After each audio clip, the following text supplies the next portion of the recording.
श्री रामलिंग चौड़ेश्वरी मां वार्षिक उत्सव रुद्राभिषेक और शिव पूजा भक्तों भिड़।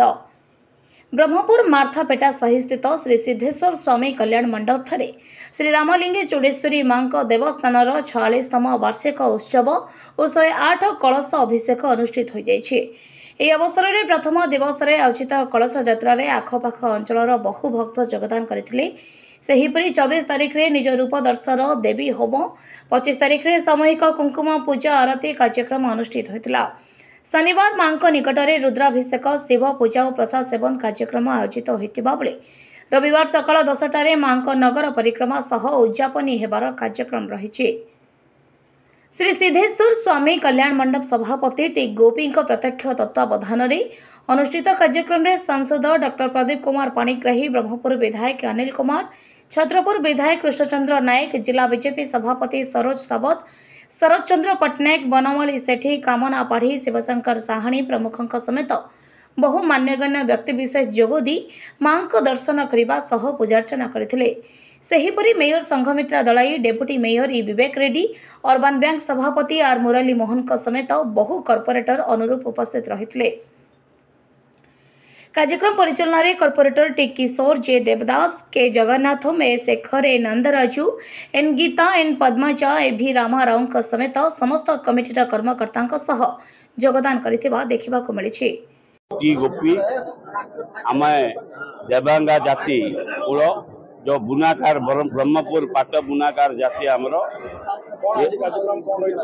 आमर होची आम कुलदेवता माँ पार्वती अवतार श्री रामलिंग चौड़ेश्वरी माँ अमावास्या दिन जन्मदिन आमे पालन करछुं। माँकर आमर जेतिकी बुनाकार देवांगा जाति भाई अछंती ब्रह्मपुर शहर रे एवं अन्य सब माँकर भक्त माने समस्ते ये जो आमर अमावास्या दिन टू माँकर अभिषेक होइकिरी पूजा अर्चना होउची एवं कुंकुम पूजा महिला मानकर होउची।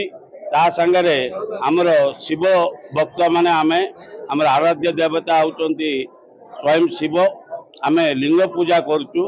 लिंग पूजा अनंतर आमे आम ये अंचल ब्रह्मपुर चारियाड लोक समस्ते आसिकी माँ दर्शन करी माँ चौड़ेश्वरी माँ आशीर्वाद नहीं करी समस्ते लाभ अर्जन करचंती एवं ता सहित जातिर एकता पाई ये जो ये बोले वार्षिक उत्सव होची ब्रह्मपुर शहर देवांगा जाति एवं विभिन्न जाति लोक समस्ते आज दिन में समस्ते ये उपस्थित रहिबे। प्रसाद सेवन व्यवस्था होची। आज सकाले 9टा बेलू आमर प्रिय सांसद प्रदीप पाणिग्राही आसिकी पूजा अर्चना करते। ता परवर्ती ब्रह्मपुर विधायक पूजा अर्चना करी दंपति सहित आसते। तापर आमर छत्रपुर विधायक भी कृष्ण नायक आसीचंती भी पूजा अर्चना कले एवं आहरी आमर चिकिटी विधायक भी आउ गोटे घंटाड़ी पर आसबे से भुवनेश्वर बाहर एवं ब्रह्मपुर बहु मान्यगण्य व्यक्ति माने समस्ते आसबे।